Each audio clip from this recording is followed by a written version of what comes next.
Welcome to the second trimester of the Pillarfield Pauper League. Today we've got Robert and Jordan going at it in the second trimester. And we're going to be doing something a little different today since Jordan and Robert will be commenting with us because Rom was not able to make it. He ended up being pretty busy this week. So we're going to have myself, Troy, and then Jordan and Robert on the side as well. And I should be leading everything and those two backing me up. So...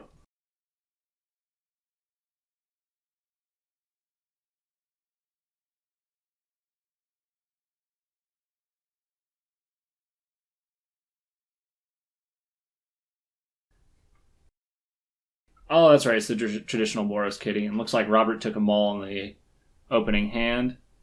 I'm not even sure who's playing. Robert's starting off, leading with Plains. Looking like he's going to try and cast that first familiar as soon as he can. And back over on Jordan's side. All right. Well, we're going to see some pretty standard play coming out from the front. Jordan leading with the tap land so he can start playing his red-white stuff as soon as possible. Well, my logic was with playing the tap land was that I know what Robert's on, so I don't need to immediately hold up burn spell. So therefore, this turn, which you see me untapping at, I can Faithless Looting and then also hold up the burn spell in case to hit a fairy or a familiar or something. Yeah, you might need to. I'm gonna fire off this Faithless Looting, get a few cards in hand. The Faithless Looting is a little bit awkward because I didn't hit on any lands. Yeah, so he's still stuck with just the Great Furnace in hand. Yeah. And Kadoltha. So sending away the Kadoltha Rebirth and probably... Okay, the Skyfisher.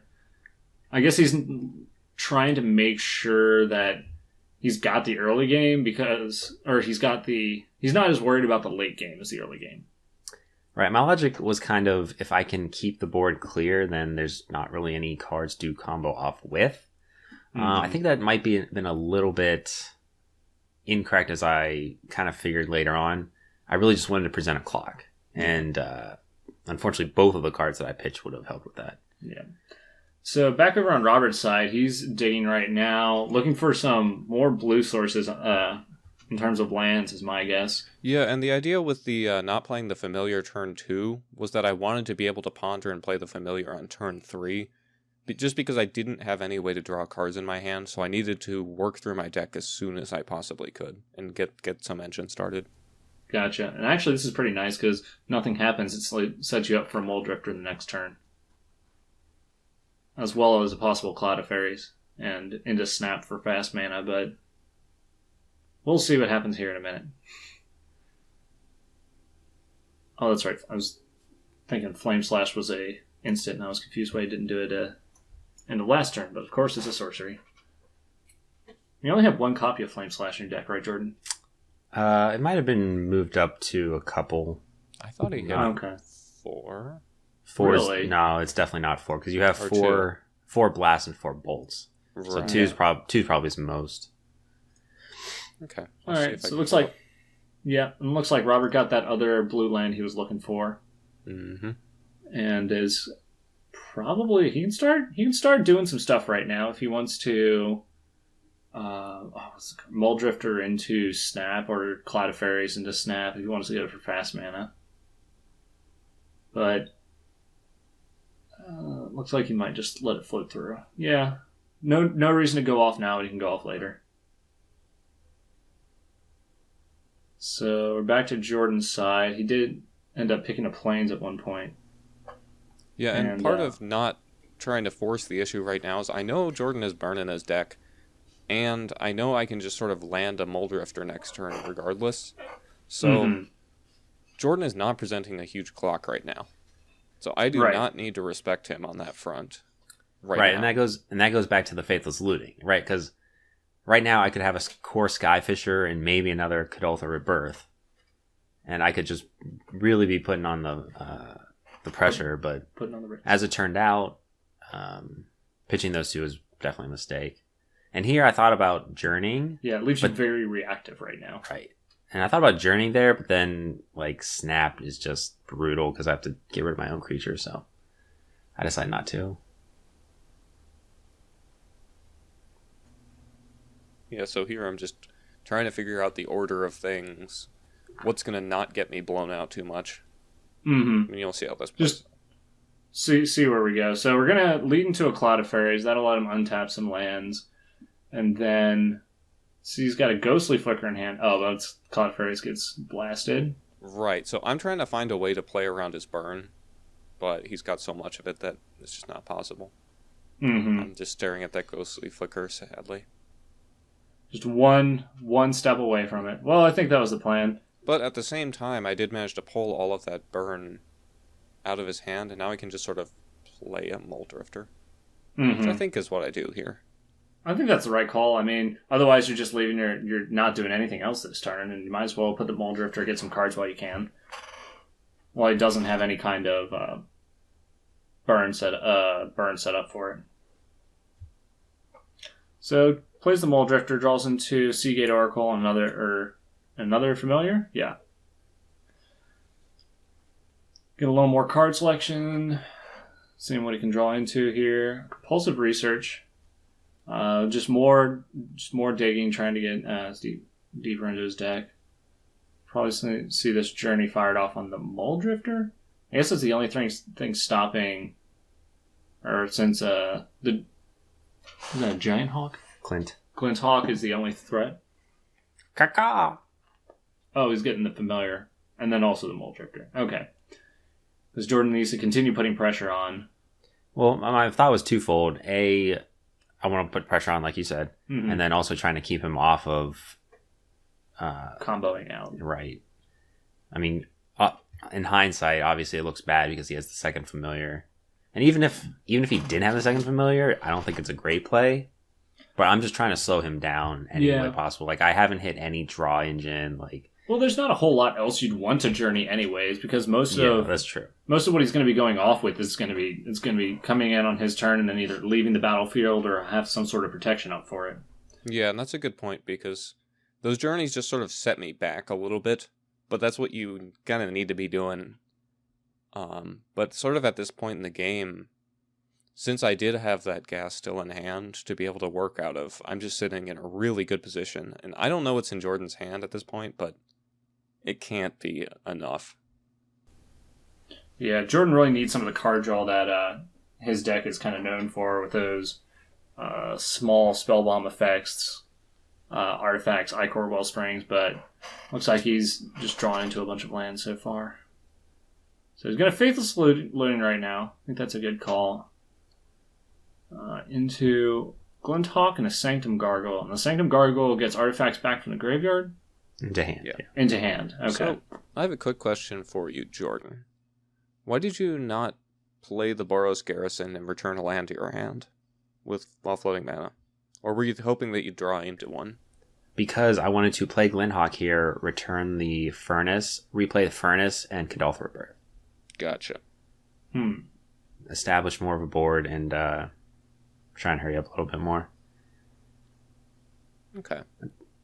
Again, I mean, it doesn't look great now because of, I mean, we can see the hands and I can see like I'm desperately behind, but I think at that juncture, I think it's probably my best play. Just to try and get as much out there as you can. Yeah. Unfortunately, the Goblins are just kind of stonewalled by most of the creatures in the deck. Yeah, I don't think the Goblins are really... They're not looking to attack too much. I mean, but if they're not looking to attack, they're not doing a whole lot else either, are they? Like, if the Goblins aren't attacking in, they're not doing a whole lot else. Right. Well, the Goblins are good on the basis that you have burn to clear or journeys to clear the board. But, I mean, yeah, and against a deck that has, for lack of a better term, mono walls, they're not very good. Right. Let's see. So you see you did the flicker effect on the Muldrifter, and this might actually let Robert go off here in a little bit, because we see a Cloud of Fairies and a Snap in hand, so that's going to generate some fast mana. And then also a Reaping the Graves, but I don't think he's got much left to get out of the graveyard right now. So just going to draw some cards, looking for a Mnemonic Wall, essentially. Because once he gets a Mnemonic Wall, he can start doing the flicker of the Cloud of Fairies in the wall. And then once he's flickering the Cloud of Fairies in the wall, he can Or not, yeah. Then he can start using it to flicker the Mole Drifter to draw him cards. And then go off. But we'll see if he ends up getting where he needs to. Because it looks like he kind of ran out of gas there. Not a whole lot of creatures. Or not a whole lot of effective spells to draw cards. But wait. Yeah, and still recast the Mole Drifter with the snap. Yeah, so that's one nice thing when you have those Karoo lands and the familiars is that you can use snap with your Mole Drifters to draw cards. Mm-hmm. Which you kind of need to do just to get through your deck to find your win cons. Yeah. Yeah, we can see now. Actually, Robert's in a really good position. It would almost be... Correct me if I'm wrong, it would almost be hard to lose at this point. Yeah, I think so. Because even with Jordan's current board position, he's going to take at least 2 turns to attack. And that gets you untapped steps, draw steps to really go off. So, Seems like Jordan's in a really tough spot. It's just a matter of time until Robert draws into either of the into a Mnemonic Wall. Just digging away. Let me... So, sit back, relax, watch the show as Robert goes off. Oh, yeah. That's what I was doing. I was browsing the internet. This is the F6 time. I had assumed I was dead, so I was just kind of looking at the other screen. And let me see if I did what I think I did here. Yeah. I messed up right here. I meant to untap the swamp, because what I wanted to do right here was untap the swamp, have a black mana floating, and then reaping the grave to get back these Mole Drifters. And I thought I had the black floating. So I was just chaining them. I'm like, okay, off we go. That hand. And then I look at it, I'm like, oh, balls. Oh, there it is, yeah. I'm like, handful of land. Oops. That is a gorgeous hand. So yeah, that was a pretty critical mistake because I had the line correct. I just didn't keep an eye on my mana. Just got it wrong. And imagine my surprise to see 9 mana just go float away. Yeah. Yeah. What a great draw from Jordan. With 9 cards in hand. With a Furnace. Yeah, because there's very little right now that Jordan could draw to do a ton. Correct me if I'm wrong, Jordan. Electrickery, but that's not even main deck. Right. At the same time, there's not a whole lot Robert can do, is there? Not right now. I mean, you're kind of yeah, and that's stuck on options. That's what kind of gets me back in this game, I believe. I mean, we'll see. Yeah. But the fact that Robert's hand's kind of dead. Because you don't have any kind of card draw to advance you. You just... And the Reap the Graves is kind of reliant on me. Yes. And I have nothing, so... Yeah. It's reliant on you or on me drawing something else to cast, which clearly I just didn't. Yeah. And here I think I make another stupid mistake. Let's see. Returning a bounce land from your bounce land? No. I think that would be pretty bad. I think he's referring to attacking. Ooh. No, actually, I kept an eye on the beatdown turn, or the beatdown plan here, just to see if it happened. But okay, good. I did keep the swamp open. I had learned my lesson. Yeah. Right. It's good reaping the graves if you needed to. But yeah, with the Cloud of Fairies, I started to trade these off. You know, I started saying, oh, I don't want to trade them off just because I can get in and beat in with them and maybe pull out a win if I can draw something to stop up the air. But I mean, there's really not that much to do that in my deck, so... No, I mean, you're looking at Mole Drifters to stop up the air, and even those aren't going to be good enough. Yeah. Bolt's actually a really alluring draw, because...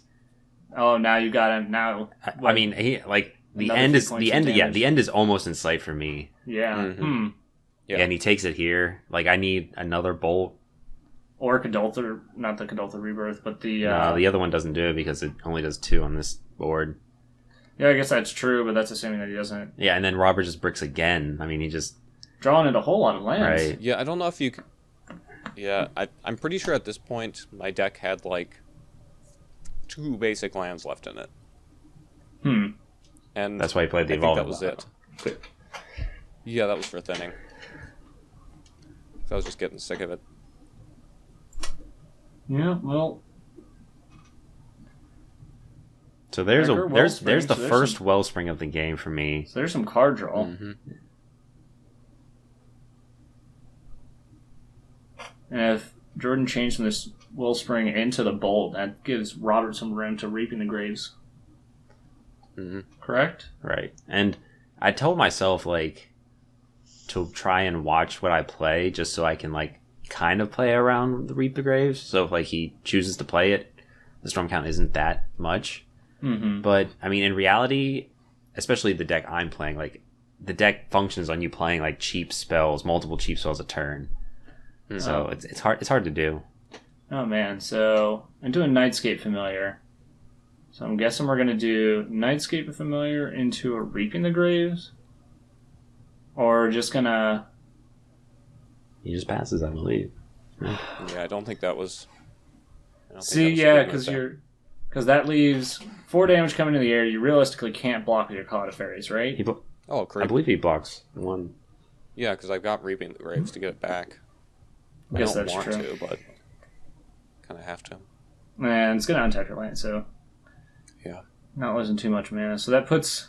And see, here, I mean, I didn't even follow my own advice. Did you fire off the Bolt? No, I think I just played the Spell Bomb, and I mean, that's clearly not correct at all, because instead of just getting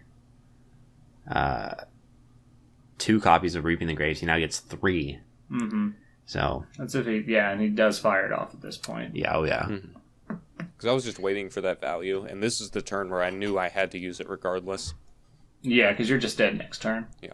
Now, the problem with trading away the Cloud of Fairies and waiting so long for this Reaping the Graves is that I have to get that Cloud of Fairies back. Mm-hmm. So that almost negates one of these counts. So it's a Cloud of Fairies and probably, 2 Muldrifters? But see, again, you can now afford to negate one of these Reaping the Graves because of me playing the Spell Bomb. So, I don't know. Yeah.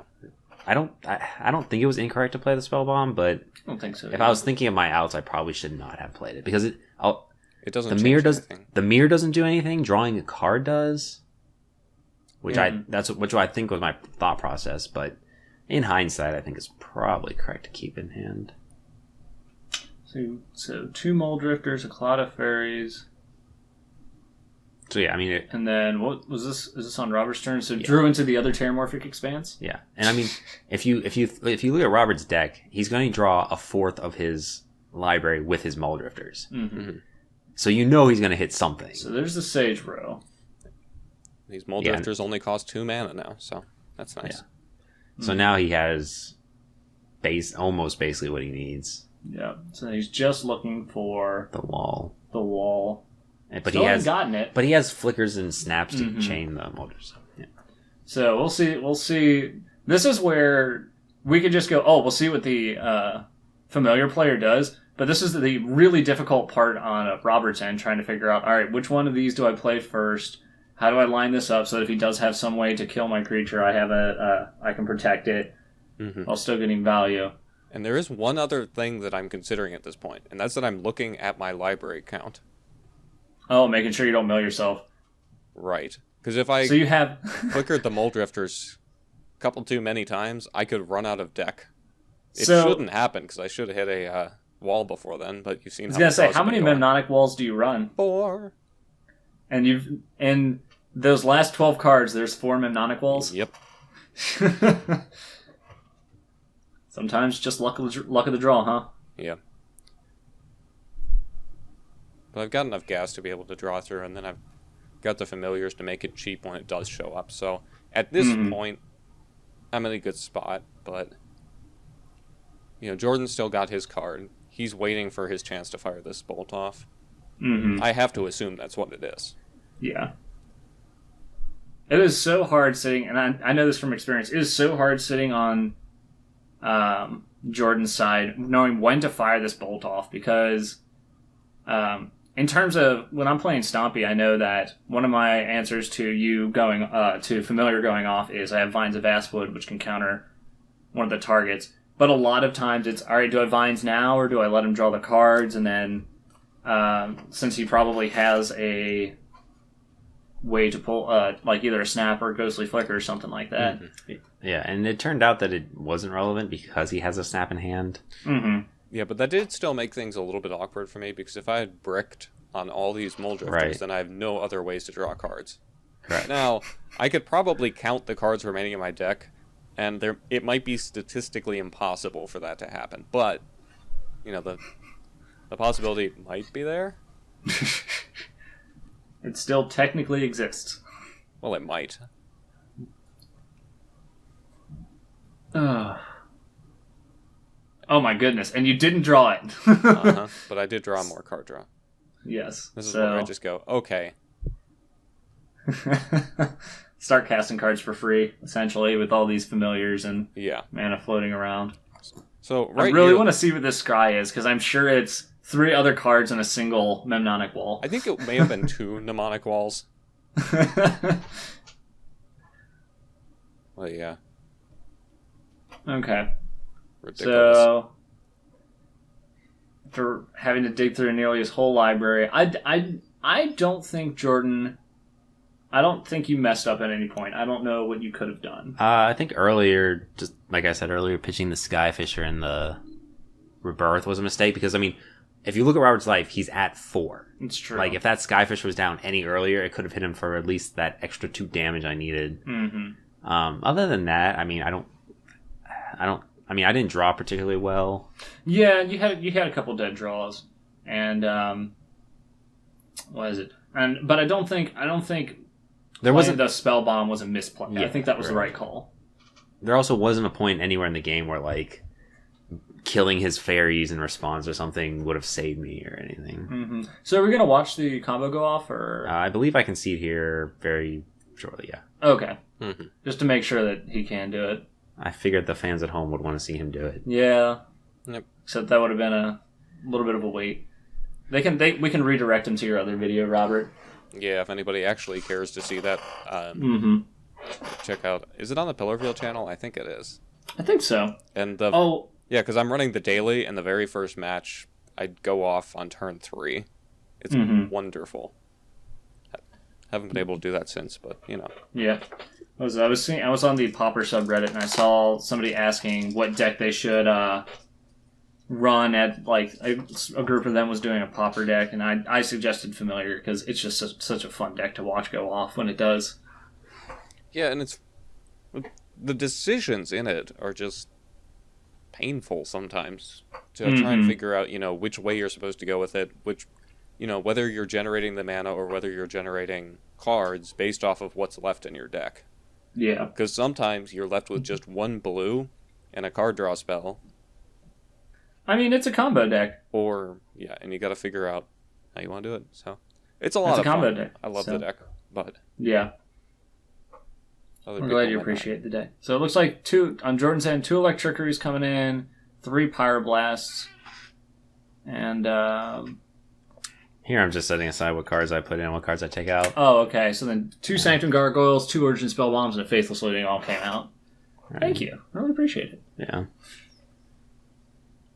Alrighty. And then this next match will probably be underway in not too long. So just keeping them... Yeah. I'll tell you one thing on my end that I did not bring in, and that is Circle of Protection Red.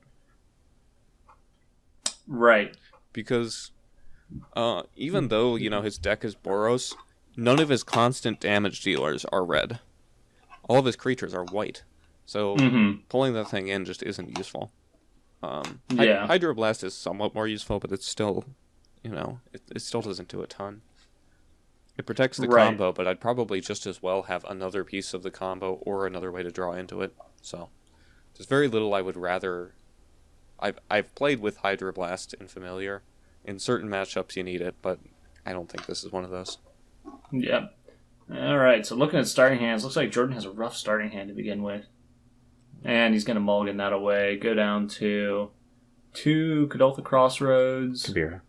Huh? Kabira Crossroads. Kabira Crossroads. And a Pyroblast, Ichor Wellspring, O-Ring, and an O-Stone. Or a Journey to Nowhere. It looks like I think that's a 4C on the far left of Robert's hand. I don't think so. Give me a second. I'll see if I can figure out what that is. I think we're going to see it next turn, whatever it is. Probably. Well, if it's next turn, it could technically be a 4C. That's true. But... I'm looking at the art. The art for 4C is not It doesn't look like that. We'll find Oh, out. okay. It's probably compulsive research then, or whichever the research. I think it is compulsive research. Draw 3 cards, discard a land. Yeah. Anyway, back to the actual match. Back to what's actually going on. Not trying to figure out what's in hand. So Jordan is going for the slowdown game again, since looks like he doesn't really have a whole lot of action. And that life gain, that incremental life gain, probably not going to be too relevant in the long run of the game, but to be noted. So we got a compulsive research, discarding on land, and then draw into 2 Mole Drifters. Mm-hmm. And right now, I'm sitting here sort of feeling good about the pace of the game, just because it's going so slow. Right. You can kind of take your time. Nothing's rushing you too much. By the way, people later watching this are going to be super confused about the previous part, because I'm totally going to fix my hand. So that you can see the left part of it. Oh, okay. Anyway. That's fine. So we'll see that when it happens, but... Jordan getting ready for the Pyroblast.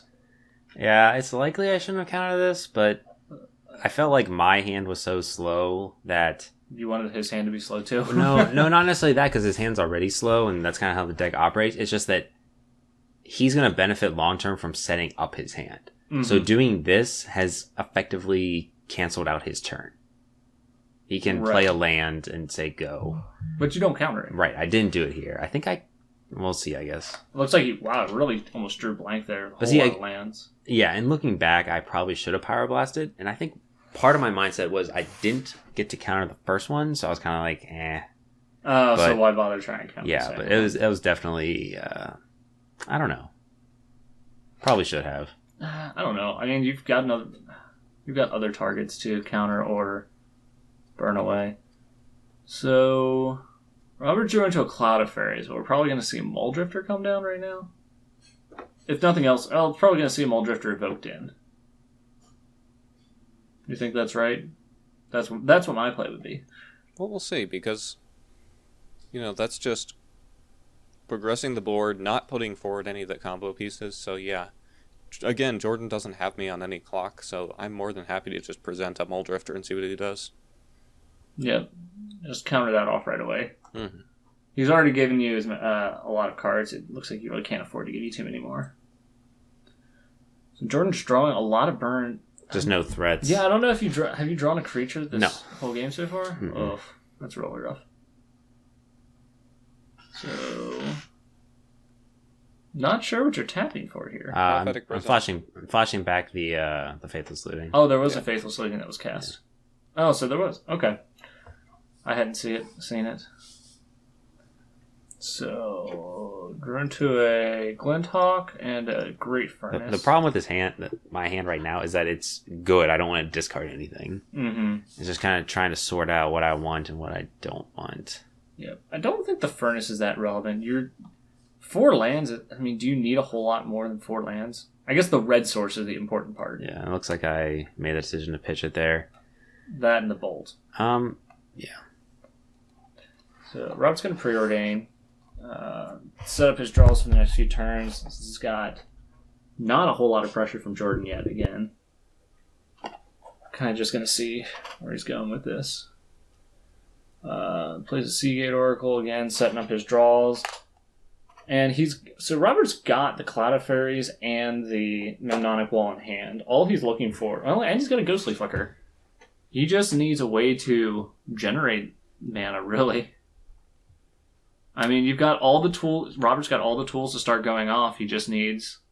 And I think the important thing to note here is that, Robert's setting up his hand basically how he wants, but I can't disrupt him in any way. Like, he's had all day to just construct the perfect. Luckily, we say that, but this Electricity, the Galvanic Blast, all these things are going to be doing a really good job of, like, they're actually going to be able to burn things, since he doesn't have any way to, what am I thinking of? To counter or to bounce his creatures. Yeah, I mean, the only way you've got is the Ghostly Flicker. Oop. The only thing you really got is the Ghostly Flicker right now. Mm-hmm. And I think what I might be debating right here is throwing out the Cloud of Fairies almost as a bait, But yeah, the 4C, it just keeps drawing me cards. Jordan is still not presenting a threat, so I'm happy to just draw forever. Mm-hmm. Just keep up with it. You're definitely happy with the pace of the game as it's been going. So,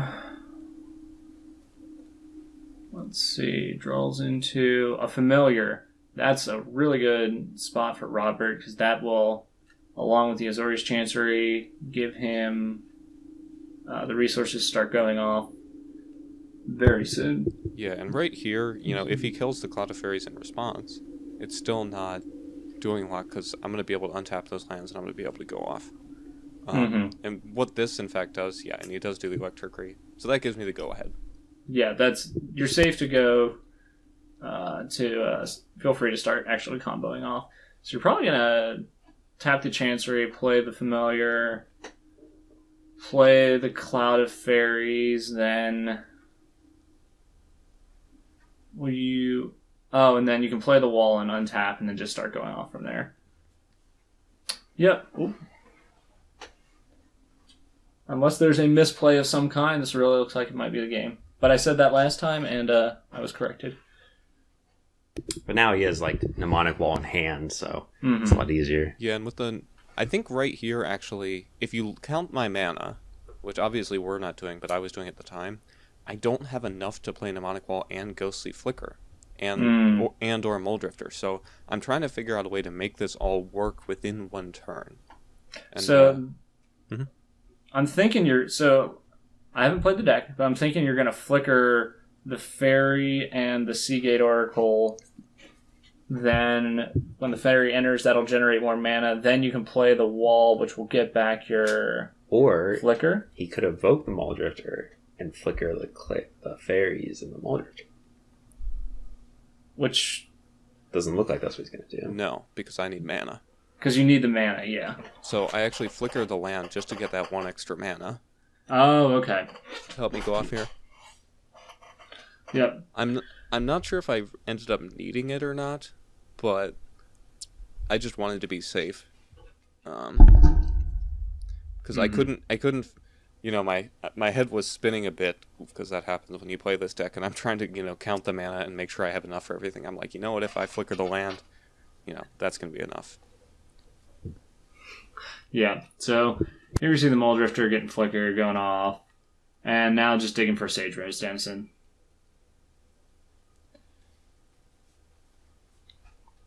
So there you have it. That's... Whoa. We don't know he's won yet.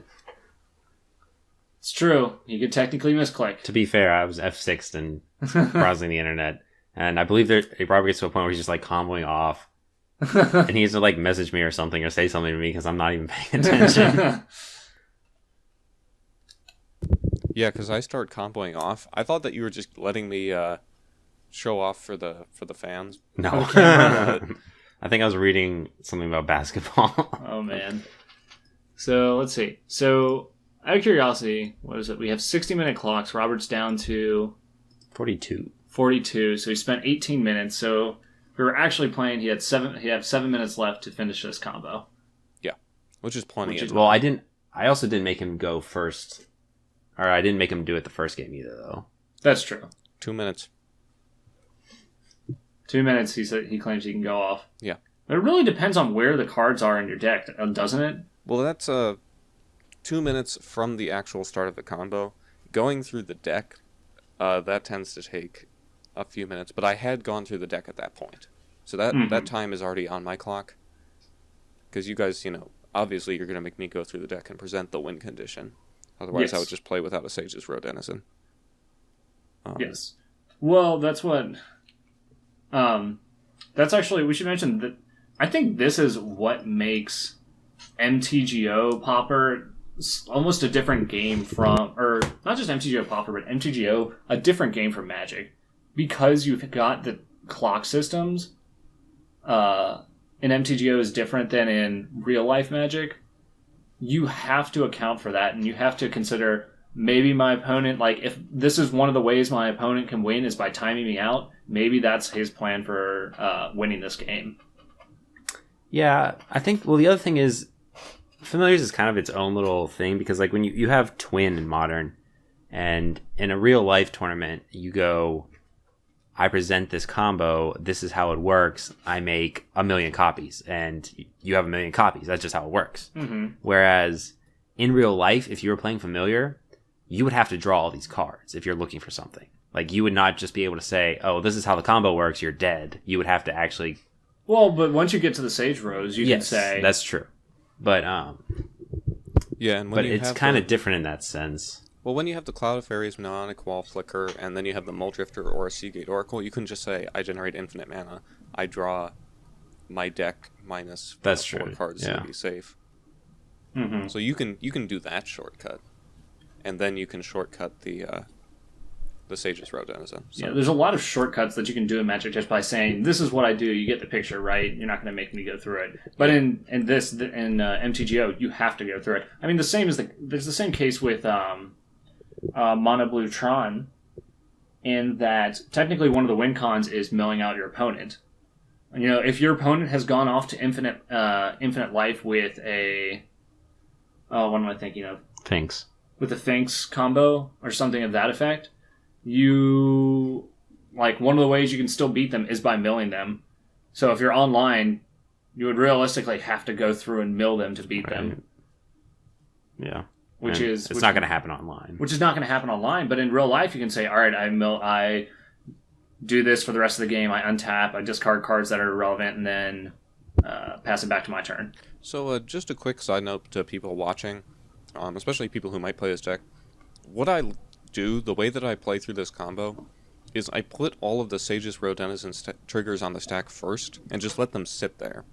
And I'll do the Mnemonic Wall, put that on the stack. So we do the Cloud of Fairies first, tap the lands, Mnemonic Wall, yes. Then cast Ghostly Flicker again with the Denizens on the stack. And the reason for that is then I don't have to resolve those Denizens every time. And once they're all finally on the stack, I'll hit F6. Here I messed it up, actually. I messed up the order. But once they're all on the stack, I can just hit F6 and it goes through and mills them all. And that saves a lot of time. Or you can just right-click on the Denizen trigger and say, always yield. Well, yeah, but that's like a whole another click, or you can just click F6. That's true. It would be a whole other 3 seconds. Dude, that's like 3 seconds, which can be very relevant in Jordan. This match. Look, Robert is already at 38. Yeah, so 38 minutes, 40 seconds. I think I almost had him here. Like, I was counting it down, but yeah, you're right, you can just yield the triggers too. I was counting down how many was left. And I was like 6 away or something. And I was like, okay, cool. He's just letting people see the combo. Nope. Just wasn't paying attention. Yep. That's our Jordan. Alrighty, so that's the game. Robert took the match in week 2 against Jordan.